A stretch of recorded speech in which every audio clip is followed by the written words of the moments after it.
Kati mukama wange yakyogeddemu awo ekyawo nayo Mathias MPUUGA ekyokubanga yalina mu Democratic Party wabitegeddeko nti bamuyise addemu yavuganye kwa president ku tiketi ya Democratic Party.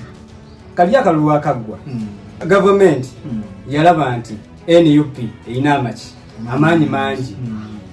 FDC, whenever you hear the name FDC, omuntu yenna amanyi politics tagenda kulaba kitebe ky'ennajja nankumbi, agenda kulaba Dr. Kanokiza Besigye. Ebyobufuzi bya Uganda tebinaba kufuuka dominant nga bw'olaba mu US nti balina Democratic Party balina ne Republican ebiri dominant, ne bw'oba ozizze ng'olina erinnya ly'olina okubaako okolaki osaidinga kwebyo ebibiina eby'amaanyi ebibiri. Naye kati right now wano mu Africa wano mu Uganda dominance eri driven by divinity. Wabaako omuntu gwe basiima ekibiina ne kijja luvannyuma walaba balamu yabba people power ya Bobi Wine naleeta NUP. Abantu bagoberera people power ya balamu oba bagoberera NUP. Kiba kitegeeza all divinity waliwo amaanyi ag'enjawulo kitegeeza.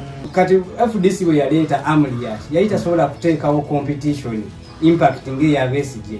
Kiba kitegeeza balina okukola abo multi party obwenjawulo okubanga bakendeeza ku muwendo gwaki opposition nti NUP ereme kubeera dominant. Kati NUP baba bagiwadde percentage 30 kati at least bano babbeeyo 20 kati bali basigaze 50 kuba ye range ya government 50. Nze nkutegedde mukama wange.